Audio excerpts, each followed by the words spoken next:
Merci Monsieur le Président, Madame la Ministre, Madame la Présidente, Monsieur le rapporteur, mes chers collègues. Je veux à titre liminaire partager avec vous la conviction énoncée ici même le 17 avril alors que nous adoptions par 454 voix ce projet de loi pour un nouveau pacte ferroviaire, enrichi et renforcé depuis par les apports du Sénat puis de notre commission mixte paritaire. La conviction que notre méthode, celle de la concertation et du débat parlementaire, a tenu et tiendra toutes ses promesses.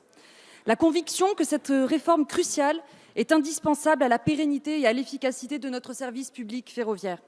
Je veux rappeler à cet égard l'important travail de concertation mené pendant plusieurs mois avec les partenaires sociaux et les nombreuses auditions réalisées qui ont permis de réelles avancées sociales.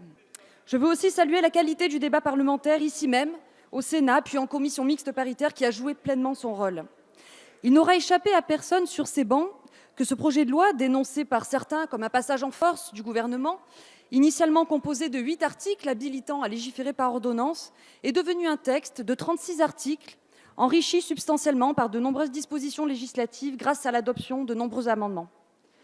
Enrichi des travaux de nos collègues sénateurs, que je veux saluer, puis de l'examen constructif de notre commission mixte paritaire, menée sous l'égide de ces deux rapporteurs, ce texte plus complet renforce le sillon à la fois courageux et responsable que nous avions tracé ensemble dans cet hémicycle. En apportant les garanties nécessaires aux cheminots, aux territoires, aux opérateurs, aux régulateurs, mais sans revenir sur les 3 piliers fondamentaux de cette réforme si nécessaire à notre service public ferroviaire. Premièrement, l'ouverture progressive à la concurrence du transport intérieur de voyageurs qui s'échelonnera de 2019 à 2023 et de manière plus étendue pour l'Île-de-France en raison de ses spécificités. Nous achevons ainsi l'ouverture à la concurrence du système ferroviaire français et posons cette dernière pierre à l'édifice assortie d'un calendrier adapté, des règles et garanties sociales nécessaires à ce nouveau contexte qui permettra d'accroître l'offre de mobilité, de faire baisser les prix et d'initier une dynamique propice à l'innovation et à la qualité de service. Deuxième pilier de cette réforme, la refonte de l'organisation et de la gouvernance de la SNCF.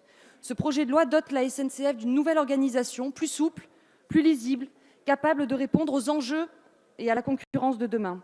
C'est en ce sens que ces 3 établissements seront, à partir du 1er janvier 2020, transformés en un seul et même groupe, unifié, une société nationale à capitaux publics incessibles, entièrement détenue par l'État, la SNCF, et 2 filiales, SNCF Mobilité et SNCF Réseau, entièrement détenues par la SNCF. Cette organisation plus performante et plus efficace permettra à notre opérateur historique d'aborder sereinement l'ouverture à la concurrence tout en offrant les garanties d'accessibilité des titres, d'indépendance du gestionnaire d'infrastructures et d'unité sociale. Troisième et dernier pilier, la modernisation du cadre social et l'extinction du statut de cheminot pour les nouvelles embauches à partir du 1er janvier 2020, qui permettra d'assurer l'équité entre tous les employés de toutes les structures ferroviaires qui, demain, opéreront en France sur un marché ouvert à la concurrence. Cette fin du statut a été assortie de toutes les garanties nécessaires pour les salariés actuels comme pour les salariés transférés ou futurs embauchés. Le dialogue social et les travaux de nos 2 assemblées ont permis de renforcer encore ces garanties sociales. Nous avions adopté ici même plusieurs d'entre elles, telles que la garantie de l'emploi, la portabilité de l'intégralité de la rémunération et du régime spécial de retraite des salariés transférés. Le texte issu de la commission mixte paritaire renforce encore davantage ce cadre social avec la création d'un périmètre social ferroviaire unique, le maintien du salaire, mais également des primes et allocations pour les salariés transférés et la priorité donnée au volontariat. Beaucoup de postures et de contre-vérités ont tenté de travestir l'ambition réelle et sincère de cette réforme. Une réforme qui n'est pas celle de la privatisation et de la SNCF ou de son réseau. Nous l'avons écrit dans la loi. Une réforme qui n'est pas non plus celle de la fermeture des petites lignes. Nous l'avons dit, nous l'avons écrit. La compétence des régions et le rôle des contrats de service public ont été renforcés, de même que les objectifs d'aménagement du territoire et de maintien des dessertes ont été consolidés.